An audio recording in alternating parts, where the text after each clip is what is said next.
When you are away from your car near the coastline, seagulls can occasionally leaving droppings nearby. This subtle environmental detail adds a layer of realism, illustrating how the game world continues to function and evolve even in the player's absence. The NPC Citizen Insignia console command officially assigns chef heads to citizens in your squad. This is most likely designed to help you easily identify the 4 rebels following you from a big group of citizens. And yes, it is not a mode, it is official. I always thought that during this menu background, the person on the distance appearing next to the window is G-Man creeping around. Well, if we try to modify the game a little bit, it turns out that there is not only but a citizen chilling around. I have no clue why they put this over there. Scanners have similar eyes as the dog. What's funny though is when you hit them, they make the sound of a dog. The only weapons that could be used underwater is 9mm pistol, crossbow, crowbar and eventually gravity gun depending on the enemies. During the red letter day, if you keep throwing objects at Barney, he will get angry at you. Be careful! You're pushing it, Gordon. You're pissing me off, Gordon. If you open the console and type map background intro, you will unlock a hidden dynamic menu background that doesn't normally appear in the standard version of Half-Life 2. Ravenholm can be seen in the distance on the final section of Water Hazard at the observation deck. Just before acquiring the airboat for Water Hazard during your first harrowing encounter with headcrab artillery shells, attempting to fly back the way you came triggers a dramatic environmental response. The ceiling collapses violently just beside you, a scripted sequence designed to force the player forward and underscore the relentless, inescapable nature of Combine's bioweapon assault. I'm pretty sure developers had a lot of fun to see the reaction of the players who are very scared of headcrabs. Striders have an animation for sleeping. The perfect example could be seen during Follow Freeman's chapter, where you could spot this dude chilling before rebels coming up. The gravity gun wasn't originally part of the gameplay. It was built for testing physics interactions, but developers realized it was so fun that it became central to the game. The guard's roar is a mix of elephant bellows, train brakes and modified alligator growls.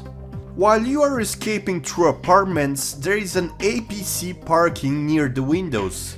By using noclip command, you could get inside of the truck. Unfortunately, you cannot drive it. Although the first visible encounter with an Overwatch soldier happens after destroying the final Hunter chopper en route to Black Mesa East, their pursuit of you begins much earlier.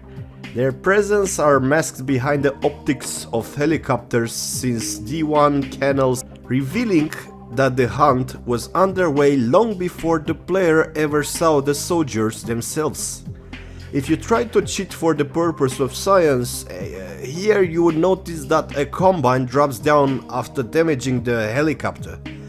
Back in the days there used to be an easter egg of an Overwatch soldier sitting here, however on the new update I could not find it anymore. Before being named Ravenholm, the town has had several nicknames during the game development. They include Quarrytown, Traptown, Phystown, Zombie Town and simply Town. Why dodge a grenade when you can redirect? If you use the gravity gun, you could catch the enemy grenades and launch them right back before they explode. I never thought about it until I started to see Half-Life 2 deathmatch players using this method, so I guess you learn a new thing every day. You can offer citizens a better weapon by holding next to them and they might take it. There used to be a myth that Father Grigori from Ravenholm is invincible against zombies and he doesn't go down. Well, telling you the truth right here, he doesn't survive, and the game just loads in from the last checkpoint. At the start of the train station, by using the noclip command in the console, players can uncover a concealed room modeled precisely after the Black Mesa test chamber from Half-Life 1. Obviously, the room is used to help the creation of the G-Man's cutscene. However, it's a nice metaphor suggesting a hidden link between the protagonist's past and the Combine's present. If you pull out the Magnum and zoom in, you could easily replace crossbow. When a hunter chopper, gunship or dropship flies close to overheat electric poles, the cables realistically sway and react to the disturbance. I believe most of you noticed it before, but this kind of environmental detail is adding a subtle but effective sense of realism to the game. In Ravenholm there are approximately 285 headcrabs, 181 standard headcrabs, 56 fast headcrabs and 48 poison headcrabs. A few players think the first fast headcrab shows up in Ravenholm, but that's not actually true. You will see the first one right here at the airboat pickup spot. At this point, a woman helps you get the airboat ready and sends you off. But if you come back after starting the water hazard chapter, she's gone, and in her place is a fast headcrab just hanging around. He's the one that took her out. On episode 2, Overwatch Combines exhibit significant mud accumulation on their boots, indicative of extended ground operation through the forested environment. It's a small detail, but I think it's really cool. When you enter the first apartment building from the city, everything suddenly feels different. The quiet halls are filled with loud voices and noise. You soon see metro cops breaking into people's homes. They hit the doors, go inside and use their stun sticks on the people living there. It's a shocking moment. If you decide to cheat, maybe just for fun or for science, and use Impulse 101 to get weapons, you can fight the metro cops and go back outside on the streets.